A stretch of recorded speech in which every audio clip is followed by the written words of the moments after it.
I think it started out really, really scary, especially for the three older ones, because they had experienced being an older sibling before. For number four, this was a new experience for him.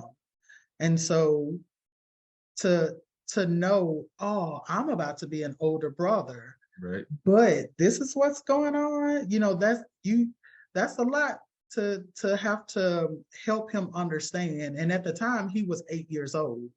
I think our eldest kid was actually headed off to college when we Yeah, when we found out about Elijah. He was a freshman in college, and I think for us it was really trying to let him know what we were dealing with, because he knew that we were pregnant. We found out the day before we took him to school, so he knew that we were pregnant. But to let him know what we were experiencing, just in case something did happen, we didn't want everybody caught off guard. We did wait a little while before we shared, what we were dealing with. But with our eldest kid being a freshman in college, he was 5 hours away from home, 6 hours away from home. Um, we he was an athlete, so Kareem actually reached out to the coaches and told them, this is what we're dealing with. We need you to help keep an eye on him, because we're going to share this news with him. If he starts to behave differently or whatever, just keep an eye out and let us know, because we're sharing this news. And now when he comes home to visit, they have their own little big brother, little brother. He's the oldest, Elijah's the baby. They have their own little conversation. He does a lot of snuggling with them just because he doesn't live at home anymore. Our daughter is the only girl. It's 4 boys and 1 girl. So I think she's just an automatic nurturer. Um, um, I think for her, it's really, really important that Elijah is included. If they have movie night or music or something, she's very intentional about asking Elijah what he wants to watch. She'll even go through the trouble of, letting him touch, or if she's using DVDs or something, she'll put a bunch of them down and let him pick something. She's just very, very intentional about him being a part of whatever they do. Yeah. She reads books to him. She reads to him. She'll let him turn the page, and she'll act like he's reading back when it's his turn to read.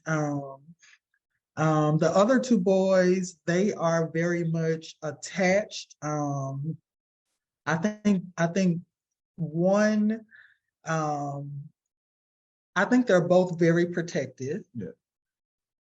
But the baby, right before Elijah,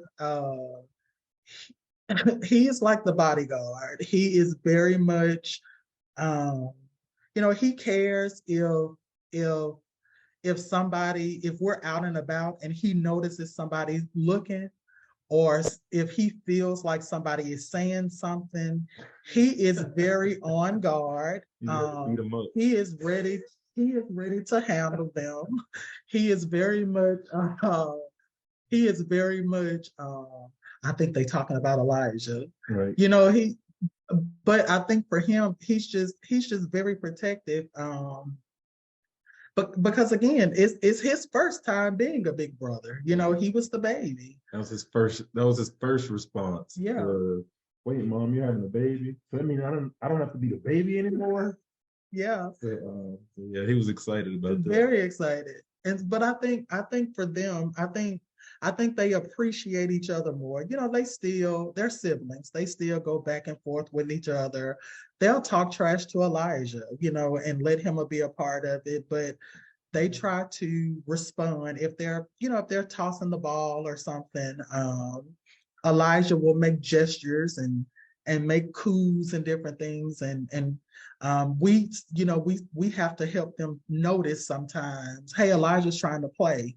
And so they'll throw him the football or whatever they're doing to make sure he's a part. I think it's really, really helped them better understand inclusion and the importance of making sure everybody is a part. I think it's raised awareness for them about differences and what it means to be different. And even though you're different, you might look different, you may sound different. Um, that doesn't mean you can't play. That doesn't mean you don't want to play. It doesn't mean that you don't want to be a part of the conversation. And moreover, that doesn't make you less of an individual as well. Like it's okay to be different. It's okay. I mean, Elijah started crawling, and he would crawl to their rooms, and they would be, they would jump up, Elijah, like, where are you going? I mean, it's the normal of, it's our norm, and I think it's just giving them a better appreciation of each other. We try to communicate at the level we think they can understand. We don't try to withhold things from them. They know that Elijah has a list of challenges. If he has a doctor's appointment, they're asking questions. What the doctor say? Did the visit go good?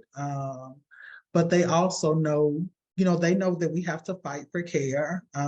Like we don't keep anything from them. They know that it's a challenge because we want them to appreciate the journey and the process of what it takes to be a family and to care for Elijah. And we want them to know that it's okay to speak up for him. It's okay to,